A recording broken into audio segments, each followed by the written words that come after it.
Hi, Jerry. Hello, Ziyu. Hello. How was the past week? Good. The exam was a little bit intense though. Like, doesn't have enough time. Oh, really? I Yeah. don't know if it's me or No, I was freaking out and I was like typing my last sentence when it was like, you have like a minute to submit. And I was like, shoot. it's made on me actually. Oh, it's submitted on you? Oh, Yeah, I couldn't even type the last like words. It just automatic submit. I was like, oh, forget it. So what's it was hard challenging hard to too finish is we within get 1 hour. So it's hard. what did you find to be the most difficult, Katie? Sorry. Oh, that the first few weeks it didn't really matter because I felt like it was easy material, but then like we get the homework solutions on Monday and I work and I can't like, I'm part-time MBA, so I can't like not work and take Mondays off. So I get off on work on Monday. I review the homework as fast as I can. And then I have to like make dinner for my family. And then I like try to take the exam before my 7 o'clock class. It's just like so much packed into like after work solution, take the exam, eat something, go to my 7 o'clock class. It's so stressful. Oh, I see. So it seems you did not find enough time to review before the exam.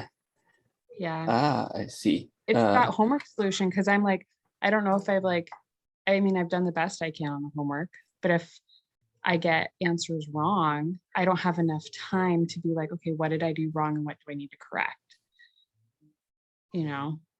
See. Well, so unfortunately they do hear that, but I think you're right that reviewing homework can be the most efficient way to prepare for exams because the exam questions closely represent what we have practiced in homework questions. And this exam was hard too because there were questions in there that weren't on the homework. So it wasn't a 1-for-1. It was like, hey, remember all the videos and those like one example you showed us, go back and remember that and then do it. Oh, really? I believe all the questions are actually, part of homework questions already. Not the matching coefficient. Oh, really? There was it's so easy, and then I ignore it, and suddenly you don't even know what to do.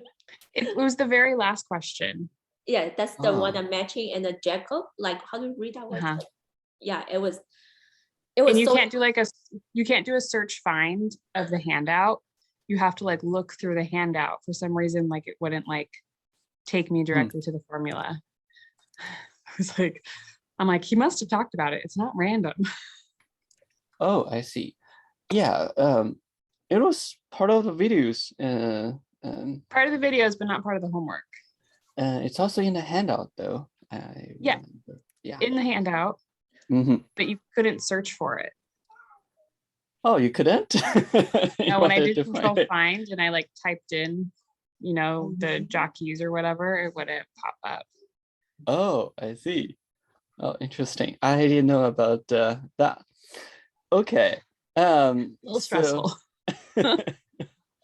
Obviously, the professor wants to make sure that all students watch all the videos and read the handouts, in addition to doing the homework.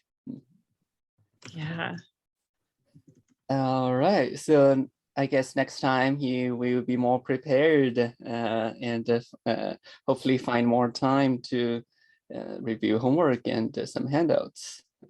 I don't know how to though, because it's released Monday and then you have to take the exam Monday and I still have to go to work on Monday. Right. The homework answer key will be released on Thursday. So we have a few days to do that before the exam. The answer key? Yeah, homework answer key is available every time when it's due. All right. Oh, you turn it in on Sunday. Sunday, right? Yeah. So it'll be available by midnight of Sunday. That's what I meant. Sorry. Yeah, I confused. We are having TA office hour on Thursday, but the homework is not due until Sunday. Yeah. So we don't know what we got wrong Uh, until Monday at 12:01 a.m. yeah, And I can't stay up that late. that's true. Yeah, so maybe you could find some I'll time email the on professor. yeah, afternoon of Monday. Maybe that's more feasible. So I have a hi, question. Paul. How are you doing? Good. How are you? I'm fine. I just have a question regarding the. Let's see here. The homework. Okay, excellent. Are you working on homework 5? Mm-hmm. Oh, excellent. And has any of the other students started working on it? Yes, I Oh. just Yes. Okay, now let's I have start questions question too. and answer in homework 5, beginning with Paul. Which question So- and part are you working on now? The question I have is for problem 2. Okay, Problem 2 and part B, because the main reason that I'm having trouble with is I'm not entirely sure if perhaps I did the problem or the setting up of the problem correctly on part A. I think so, but more because of what's throwing off is the last part, the second half of the problem where it says, how many would come to the bank between 10 a.m. and 12 p.m. on the Wednesday of week 3. So I don't know, or I'm not entirely sure if I should create a dummy variable as well okay. for that. And I tried looking to see if there's any pattern with like the times, but I'm not sure if I did that correctly because so I can share my screen. Yeah, that'd be great. Could you remind me which part you had this question? Was it problem 2 part A or B? Problem 2 part B. Oh, okay, I see. Yeah. Part So in B, we need to make a prediction based on the model we built in part A. Okay, so we can start with part A if it makes it easier. Would you mind allowing me to share? Oh, right. I need to allow multiple sharing. Now you can do so. Okay.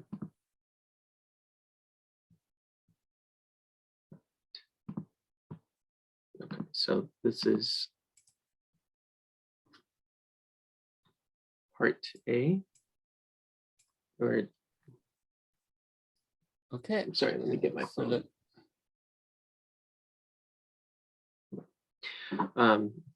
So looking at part 2, so please, it's giving you the shift numbers. So I did a shift. So for all of on shift 1, so shift 1 being 8 a.m. to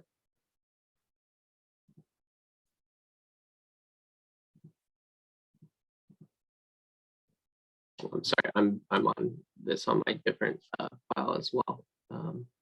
oh, okay. Are you building a Yeah, sorry if it looks a bit weird. filter or pivot table here. There you go. So looking at like shift A, for example, I have shift 1, 1 and 0 for the rest. Oh, okay. And so I did that same for shift 2, 10 a.m. to 12 p.m. Shift 3, 12 p.m. to 2, Okay. and shift 4, 2 p.m. to 4 p.m., leaving the last shift 4 p.m. to 6 p.m. And then I ran the multiple regression on it. Okay. And I received this with the intercepts and per each shift, Okay. the slope that we would see. So what I did was I hard coded the shift the intercept for each one, and then for each shift, I also did I referenced the cell, and then I was able to get which kind of like the trend of what is the least shift and the highest shift Okay. for that. Does that look correct so far?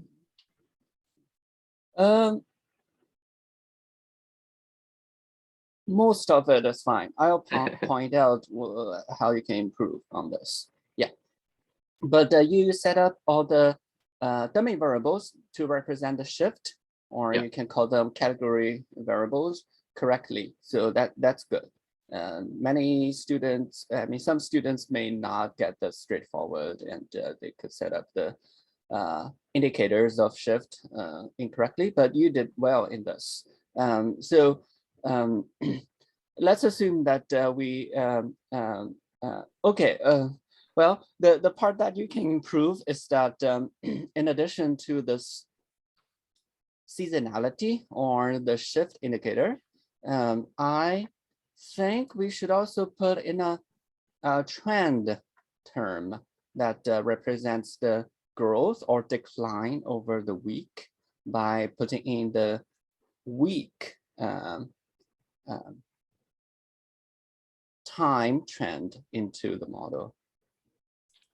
Okay, so you're saying like a variable for the week? Let me think whether the variable of the, let's see. There was, yes, you could do so. Another way is that you could also include shift by shift variable. So for example, that means the first day, first shift would have a time trend as 1. The second day, first shift would have a time trend value of 6 because there are 5 shifts in one day. That's how you could include the trend into the model, because we may also have a growth or decline in general over the time. And your current model does not take account for this. So it's better to introduce another variable. Could you show us the variables? Yeah, so here, you could bring the variable as week in it. It does the job.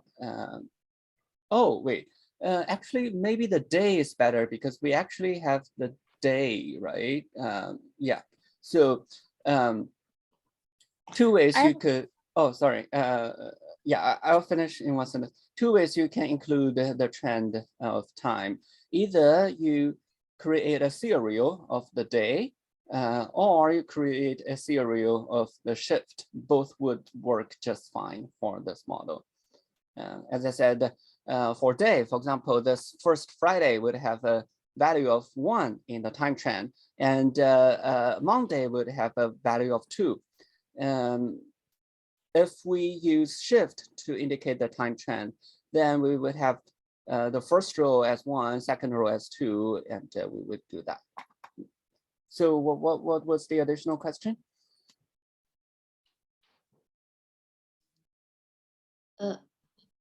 Yeah, someone was asking. so there was, Hi, Katie, was it you? I'm not quite following your response.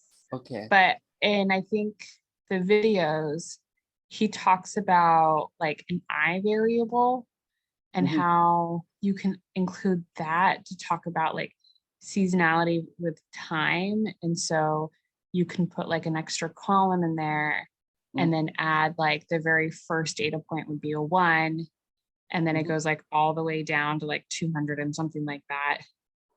So that like shows the time period over time. And then he had a similar question, like if it was like a Wednesday of the following week, you like skip 3 days and then you use that number. But like he doesn't go into how to do any of it. It goes really fast and it's just like include it, put it in the, and so that's I'm also confused. Oh, I see. It's like, what do I Okay, do? so maybe it's good if we do a demonstration here, right? Okay. So you can understand. Oh, am I right that this weekend all the students are going to the campus to attend classes? Not this week. No? Oh, I thought so. Okay, Our maybe. class meets the yes. following. Yeah, 19th. Yep. Oh, Right, we meet really? on Saturdays. Ah, so I thought it started on this Saturday. No? No, so what they do is like first 2 times is every 2 weeks, and the rest of it is like every 3 weeks. That's what I think. We meet again on the Oh. 19th. Yeah, yeah. Oh, I see. Have you already met on campus last week or? No. No, never. Oh, so the first class meeting in person would be on February 19th? For this quarter, at For this least. quarter, yeah. Oh, I see. I thought it started from this month because I remember receiving emails saying that on campus instruction starts like the first day of this month, February. Okay. But we're Yeah. hybrid, so we don't meet every week. Ah, I see. Okay. Well, good that our TA meeting is every week. So, and we are meeting constantly. Jerry- Why we need you. Okay. The good part of this is that building the time trend variable is nothing difficult, just like what we have built for these shift indicators. So they follow the same rule or method. So I'll do my sharing. Thank you, Paul, for pointing out.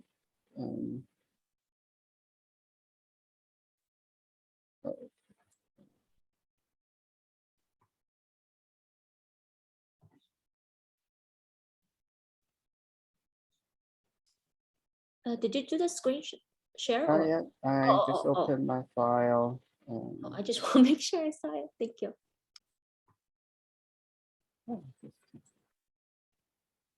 All right, are you seeing my Excel sheet? So this is one for problem 2. I built the shift indicators the same way as what Paul did. However, it's possible to have the reference level as either any one of the 5 shifts. So here, since I have indicators of shift 1, 2, 3, 4, I am implicitly using shift 5 as the reference. Is everyone following me? And did you understand all this part, how to construct indicators for the dummy variables, which also represents seasonality here. The season here is the shifts. There are 5 different seasons in each day, well, on each day. However, I also mentioned it's useful to include a time trend here. My way to build it is using each of the shift as one time period. So every day has 5 shifts and 5 time periods. So the first shift on the first day would have the value of 1 to represent the time, and the last shift would have 5. And next, if on Tuesday, we follow the, on Tuesday, the first shift would follow the last time period of the last day. So it starts from 6. And when we build this variable, it's very simple. We could, if I do not have these, so I mean, if I blank them out, a very simple way to do so is that if we type 1 and 2 here, and if you use this and double click this bottom right square dot, it automatically fills out all the variables following it, and make sure you include this variable for all the observations. So that's how you can insert a value, basically representing the row number here. And before doing so, make sure that you order the time series correctly. So the week starts from 1, and the days would go from Monday to Friday, and the shift would also start from the first shift to the 5th, and then first from the 5th. So make sure you did not interrupt this correct ordering. So was I able to make myself clear in terms of how to include a trend variable in the model? Any questions?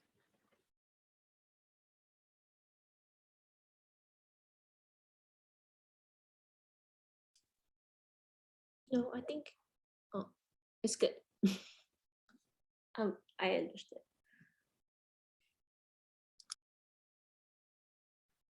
So then when you do the regression model, Mhm. because I got this far and then I didn't know how to do the regression model. Oh, you didn't? Which part in the, so which part did you find difficult to build a model? So I got to the customer and I didn't know what to do with the period once I got there. So I have, here, I was like, so I have my input Y range as the customers, and then my input X range as the period through shift 4. Yeah, sounds good. Push OK, it opens up a new sheet. And then when I build my like formula, I like, that's where I'm paused. Is it like you do like your intercept plus your time period times that period, and then do you use that period, like what's your X input? Like it feels very fuzzy, like I don't know how to build it from there. Oh, okay. All right. So let's make a preview. So you actually was able to develop a model, but you found it difficult to interpret it. Am I correct? Yes, I have exactly that. I have 39. Okay. So let's see. But you did a very good thing that you attempted to interpret the model using the regression equation, right? So here we would do the same. So if we try to interpret this model, a very useful way is to write down the regression equation as what we did in previous times. So here the model is predicting customer using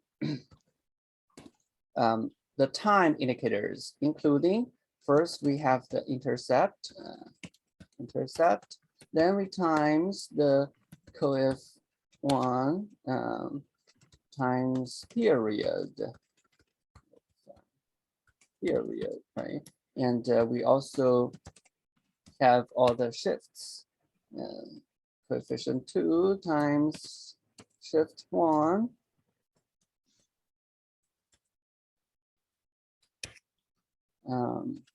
Then we have a few other shifts, and we would include all of them from shift 1 to shift 4. So we have coefficient 1, 2, 3, 5. So we have 5 different coefficients. We have shift. Oh my God. Oh, wait. Okay. Okay, I think I'm Right. following, maybe. So it's our intercept times the coefficient times the time period. So let's say we're week 2. So We have our it would be 2. Oh, go ahead. wrong, sorry.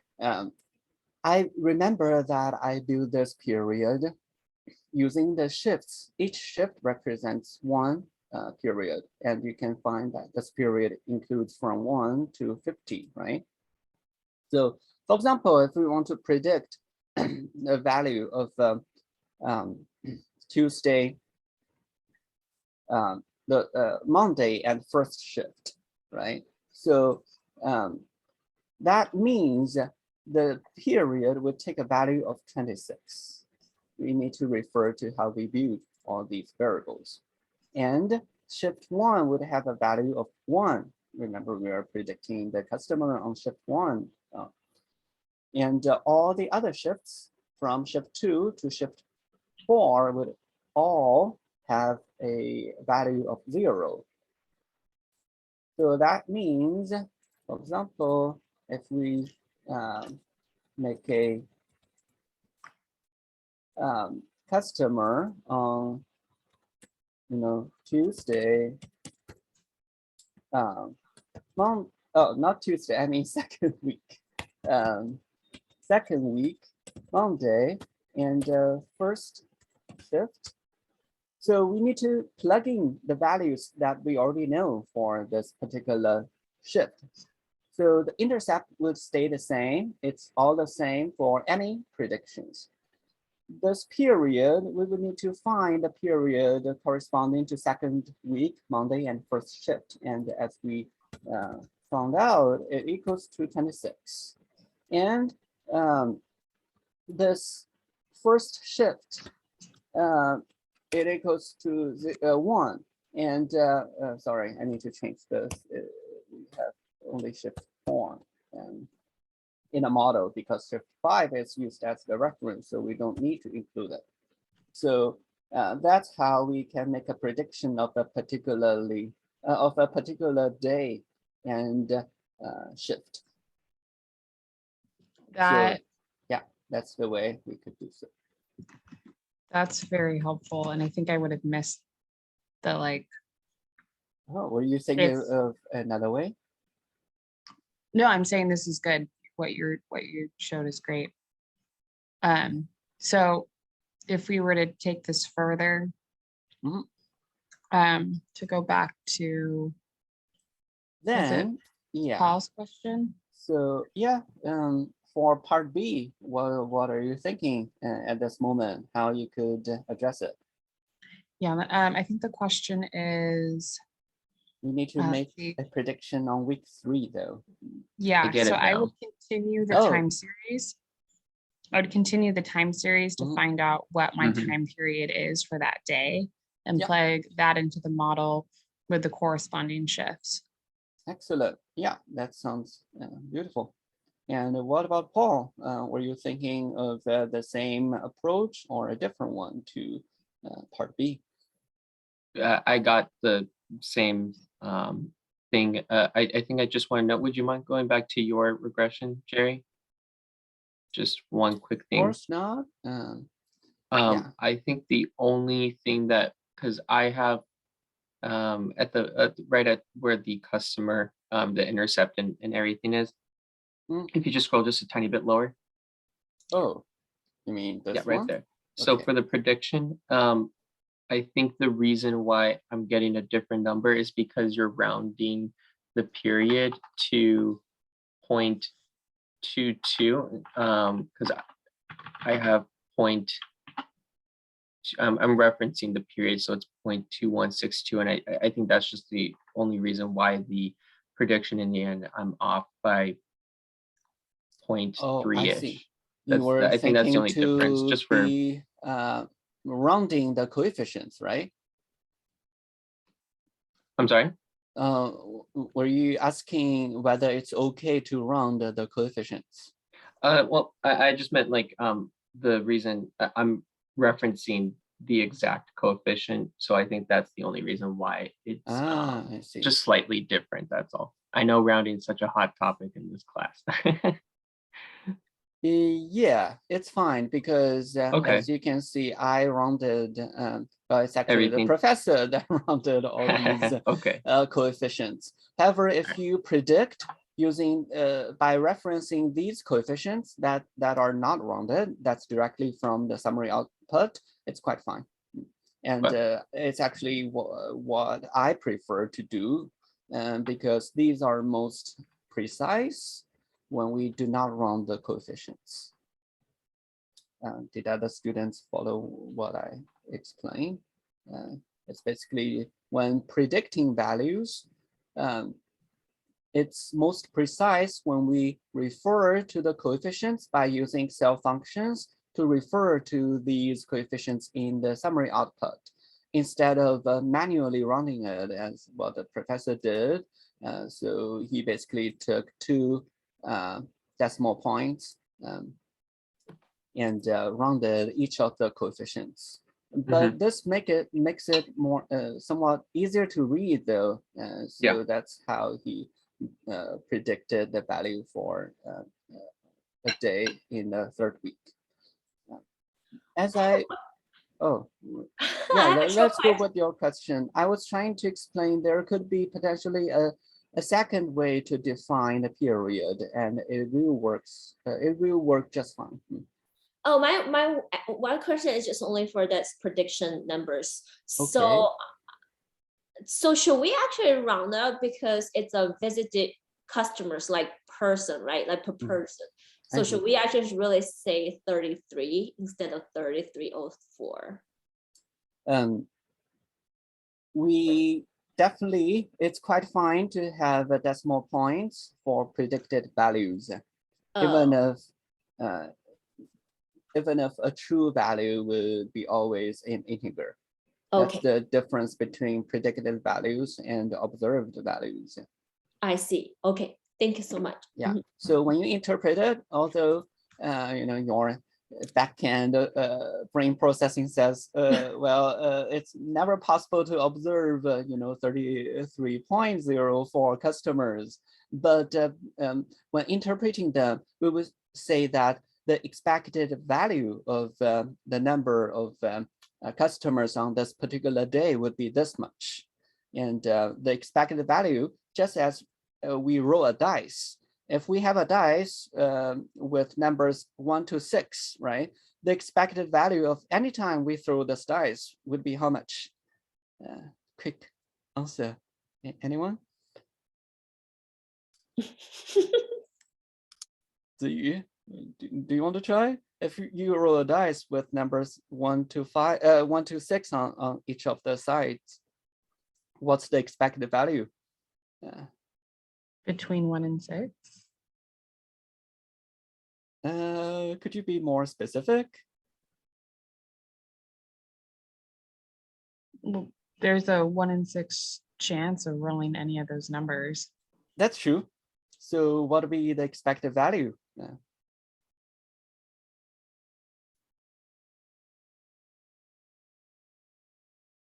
Oh, okay. It seems I caught each of you. Any candidate answers?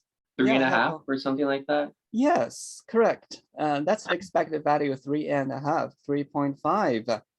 As Katie pointed out, if we throw a dice with numbers 1 to 6 on it, each of the number between 1 and 6 has the same chance to show up, right? So we have 1/6 chance to observe 1, and the same 1/6 chance to observe 6.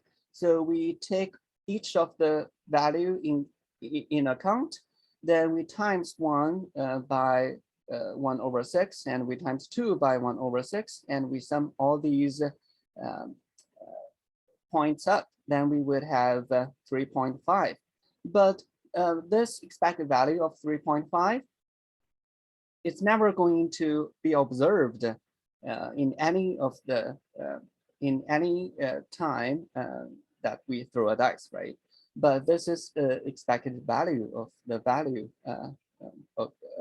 on the dice.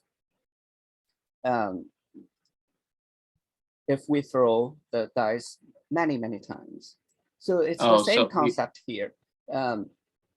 This predicted value is predicted by it's the mean value of a distribution. So that's why you see decimal points here. Yeah, any questions for this? Otherwise, I would like to show you there's possibly a second way to define period. So there could be another way to have a period. As I explained earlier, we could build a second way that differentiate each day instead of each shift. So we would have all these 5 shifts on Monday or the first day to have a value of 1 for a period. That period defines the time trend here. We do the same. The second day would have all values 2 in the time trend. Similarly, we will do 3 for the third day. So interested students could test this method of define the period here to differentiate, to indicate the day serial in this time series. And you will find it should have the same exact number of the R square, and but the period coefficient would be different. So you could test it out if you want to use this model of the second way of defining the period.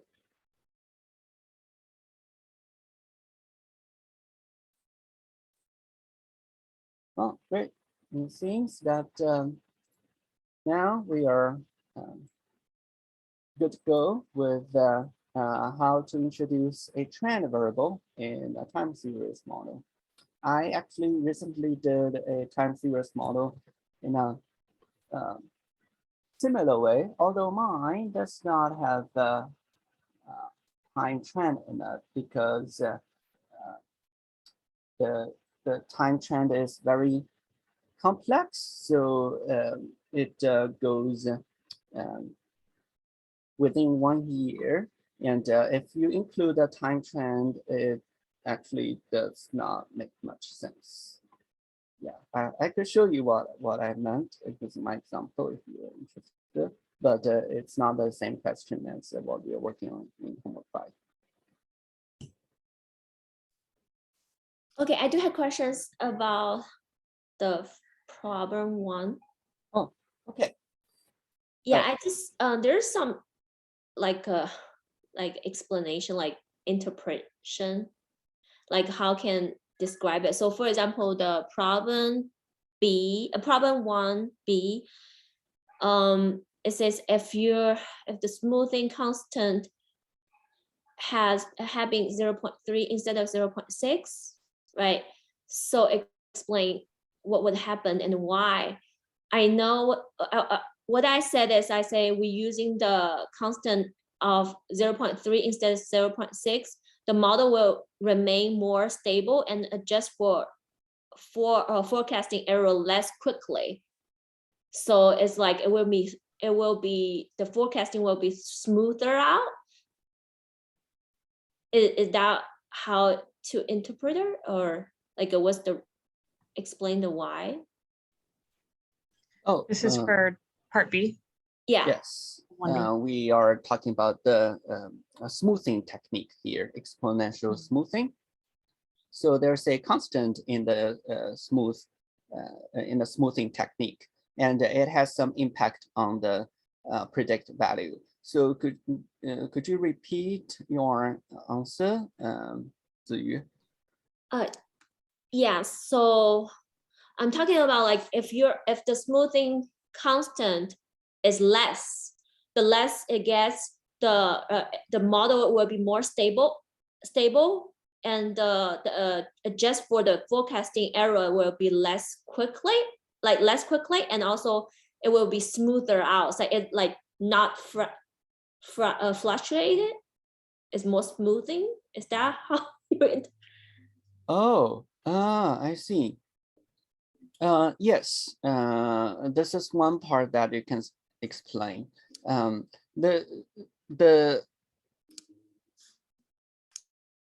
okay. But here the question is actually asking for the particular predict value. Would it change? Would the predicted value become higher or lower in this question? Oh, so Okay, I see. Predictive value because it was using 0.3 for the first one and the 0.7. Mhm. So do I have to calculate it? No, you don't need to calculate it, but you could, and it's not necessary because based on the characteristics in the data, you could qualitatively tell what the smoothing constant will do to prediction using the time series. So the forecasting will be lower, right? Mhm. Because, So Oh, can I see. Yeah, you actually can I found. try? Yeah. Hi, Sure. Katie. Hi. What did So I you said think? I thought the value would be lower. Why? If this, so I said if the smoothing constant had been 0.3, the attendance number in week 16 would have been less varied from week 1 as it emphasizes more distant data points. The lower an alphanumeric for 0.3, the smoother the forecast is with less variation. The higher the alphanumeric number, 0.6, the closer, the more varied predictions as it's based on more recent weeks. Mhm. Sounds great. So that means you correctly grasped the idea of Gosh, smoothing I've never done constant. well. That's wonderful. oh, so after I say explain to the smooth out, I just say like so that forecasting for the 0.3 constant 0.3 will be lower than the 0.6, right? It'll be enough. Yeah, sounds correct. Okay. Okay, in that case, D, problem 1D, is the prediction for the like an exponential smoothing model is only for predicting one next period? Yeah, you're right. Okay. Okay. I'm good. Mhm. Thank you. Yeah. So, but some additional information you could try is that although typically the smoothing technique can only predict one period of time ahead, but if we take into this one time period prediction into the observed value, then we could possibly make another forecast for the one after the first predicted value, right? So we basically taking the predicted value as if it was part of the observed value. So we could predict a time period, for example, in week 19, sorry, in week, how many weeks do we have? 16 already.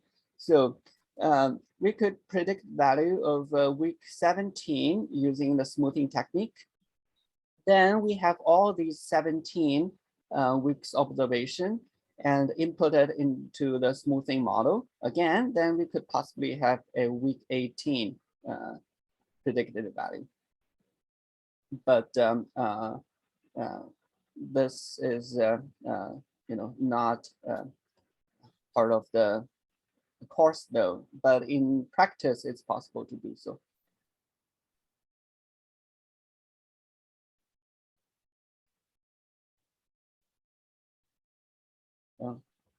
Did I make it even more complex, or you can ignore this part of the it adds up too much.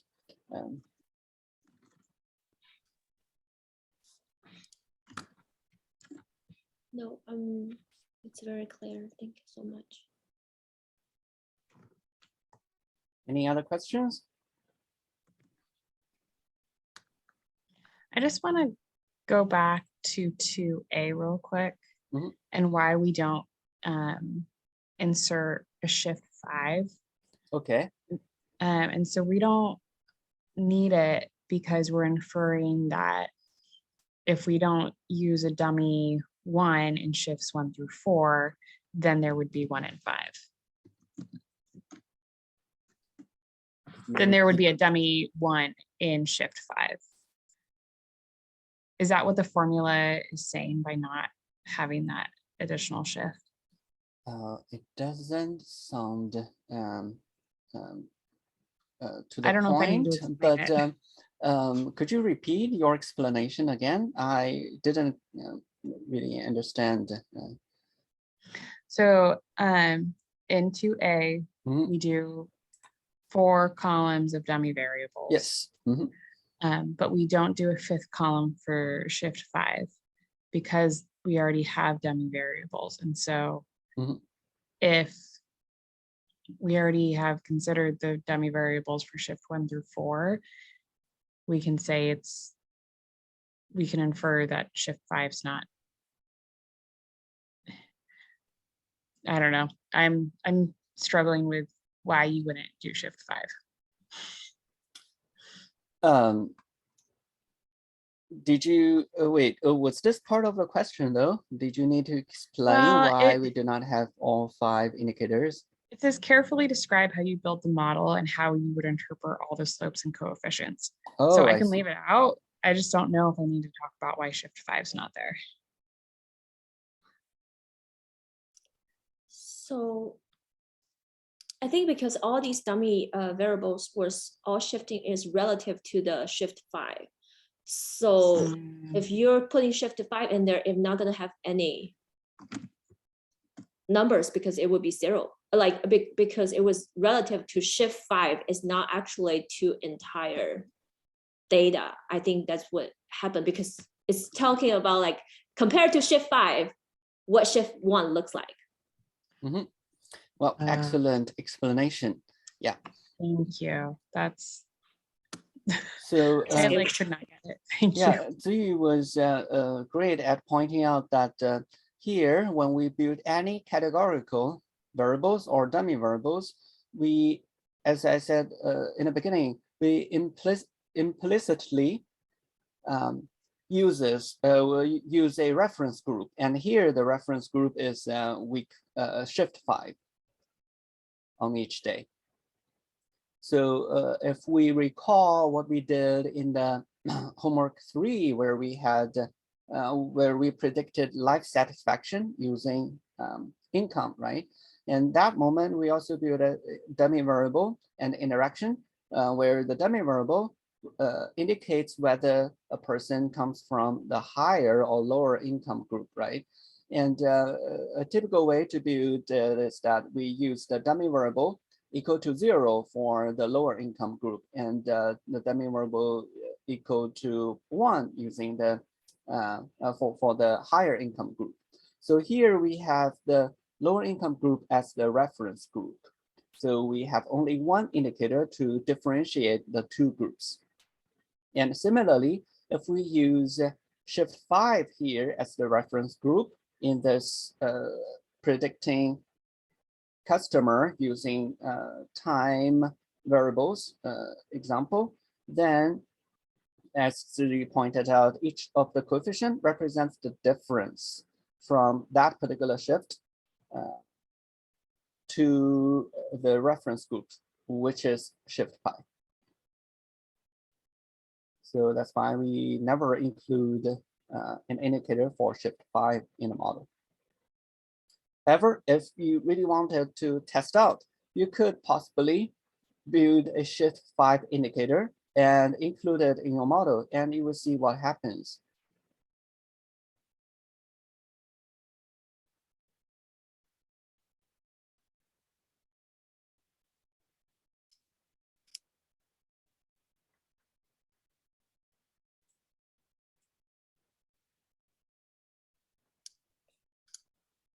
And that's all my questions so far. I don't know. Oh, sorry, did you have another question? I was thinking we could possibly demonstrate here what happens if we actually include a shift 5 indicator. Oh, no, I don't have a question. I just say on the homework, that's all my questions so far. I just don't know any other one. So are you, how about we all work on this include shift 5 indicator in the model, and we can share our results. And let's see whether we have the same results. I did have a question on 2A, one more last thing. When it talks about how would you interpret all the slopes and coefficients, except for the intercept. Are you asking how we would like use it in the formula? Or what do you mean interpret? Interpret part B, right, for problem 2. No, 2A, it's Oh, asking how would you interpret all the slopes and coefficients? yeah. So What do you mean by interpret? could you describe what you already have, and I will see if at the sufficient. Well, it's kind of long. So just take So- one example. So interpret one of the coefficients. So coefficient, so the first coefficient, so I said when using the formula, I would use the time period number to calculate the first coefficient. For the second coefficient, I would use the relating shift, whether 0 or 1, and then continue that throughout the formula. Is that what I don't like? I'm So not sure. interpreting is like, for example, you have an intercept of let's say 39. What does this number indicate? What does it mean? And if we have another coefficient, for example, for shift 1, we have negative 0.144. What does this value indicate? That's what interpretation means for coefficients. So can I give a try so I can verify my homework? Thank you. I'm like, I don't get it. And I don't want to get it wrong. Yeah, I got so confused about this at beginning too. So I interpret like I say the slope of all shift 1 to 4 dummy variables indicate that the change in numbers of visit customers for the shift 1 to 4 relative to shift 5. That's exactly what I said earlier. Like all these numbers was relative to the shift 5. And clearly we get most customers during the shift 2 and then the shift 4. So it's like 10 a.m. to 12 p.m. and then 2 p.m. to 4 p.m. Other things almost being equal, right? So the slope of the period is 0.22, indicate that the numbers of the visiting customers increased by about 0.216 customers from shift to shift in that week. Disregards any seasonal or shift effects. Yeah, excellent. Okay. Thank you. Okay, no problem. Now I know my answer is correct. Yeah, I'm like, so, what does it mean interpret? yeah, as Ziyu demonstrated, she did an excellent job. Basically, you raise one of the values in the coefficient estimated, then explain what this value indicates.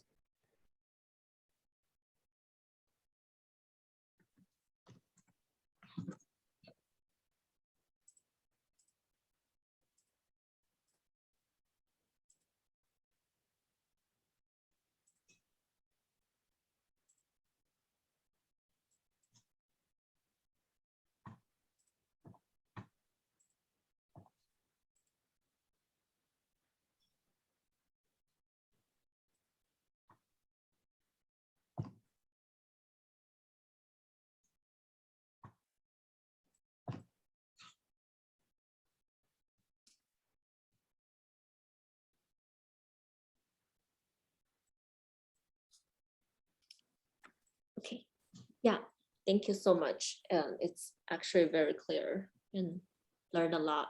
Thank you, Jerry. No problem. Yeah, I'm assuming that the 0 will be like the shift 5, it would put in there, it would be 0, right? No, actually, no. Because all the data was 0, right? But I'm gonna find out later. Yeah, you can find out. I was testing what happens when I include the second way of define a period.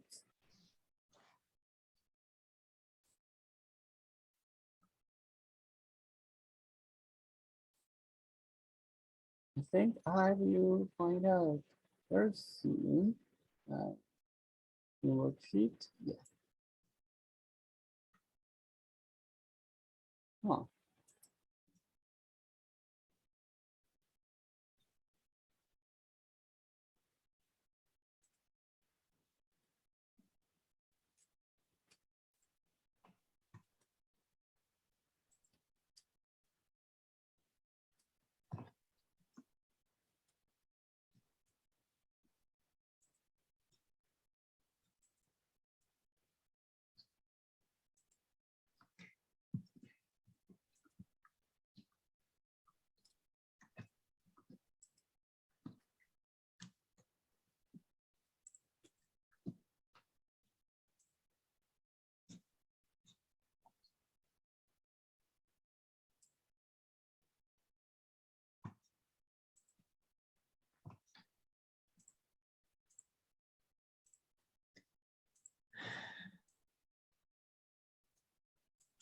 I have to go because it's 8, but thank you so much. Great for your questions, and I hope we addressed most of the questions this time, Katie. And thank you for Thank you joining so us. much. Thanks, bye. Bye.